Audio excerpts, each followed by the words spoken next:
माननीय प्रधानमंत्री श्री नरेंद्र मोदी जी,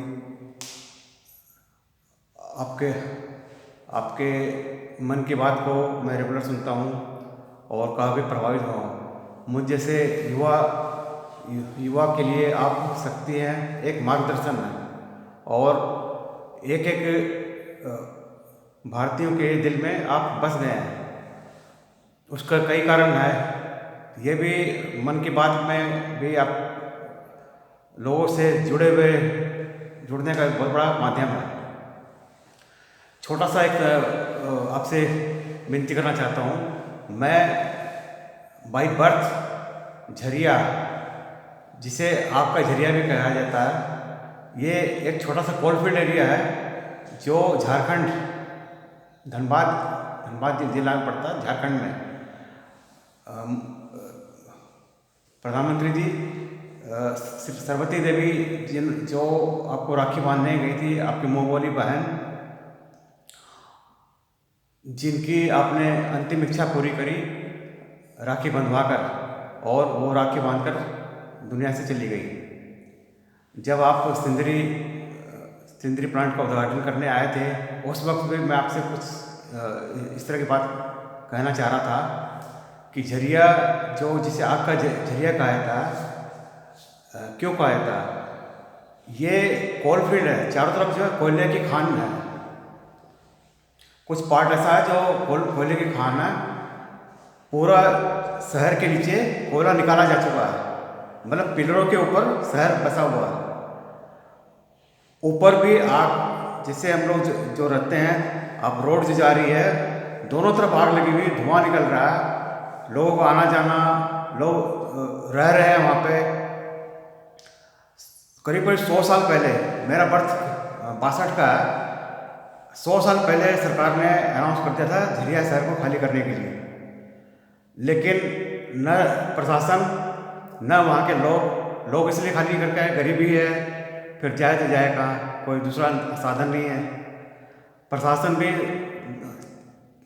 सुस्त है, न खाली कराने से मतलब न कुछ। तो कभी ऐसा ना हो कि एक बड़ा हादसा हो जाए जिससे 1000-2000 लोग शहर से नीचे ज़मीन में कोयले खान के अंदर चले जाएं और सारे स्वाहा हो जाए। इसके लिए एक छोटा सा safety of the life of the people, थोड़ा सा एक एक्शन की ज़रूरत है। या तो शहर को खाली कराया जाए या कोई फ्लैट का इंतजाम कराया जाए, ताकि लोग जो है अपना गुजारा बसर कर सके। रोजी रोटी तो चलो अपना कर रहे हैं, लेकिन उनकी सेफ्टी के लिए थोड़ा सा कदम की ज़रूरत है। ये एक आपसे विनती है, ये कोई मैं आपसे विनती कर सकता हूँ मैं।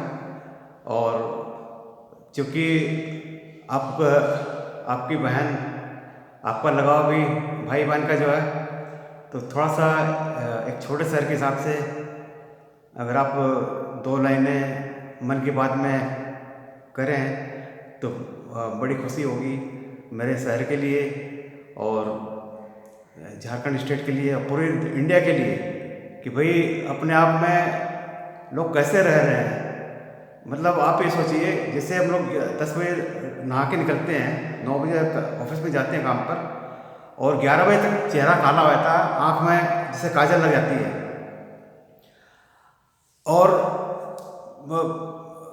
जो बोलते हैं पोल्यूशन, बड़े शहरों में तो पोल्यूशन का एक वर्ड बन गया कि पोल्यूशन है।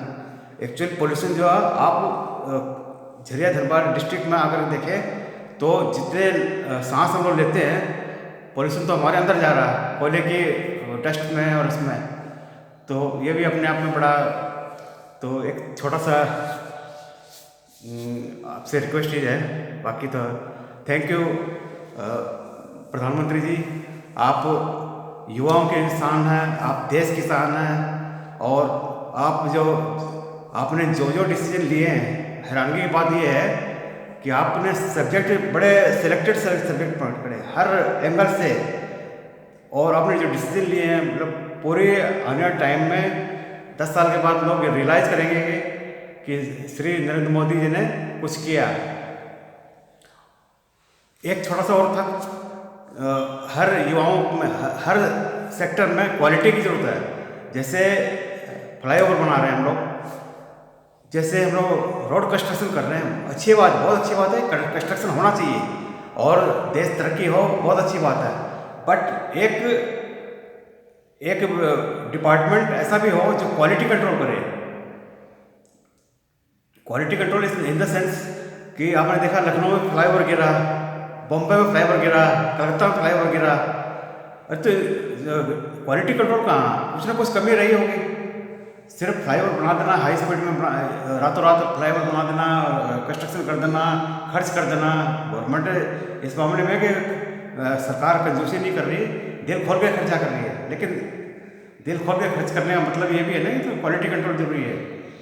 जैसे अगर आप राजनीति में आप देखें, आप क्वालिटी, लोग हर एंगल में लोग क्वालिटी चाहते हैं। जैसे एजुकेशन में क्वालिटी, पॉलिटिक्स में क्वालिटी, क्या बोल रहे हैं उस कॉन्क्रीट बात होनी चाहिए कि जो बात बोल रहे हैं वो क्वालिटी में दम हो, बात में दम हो।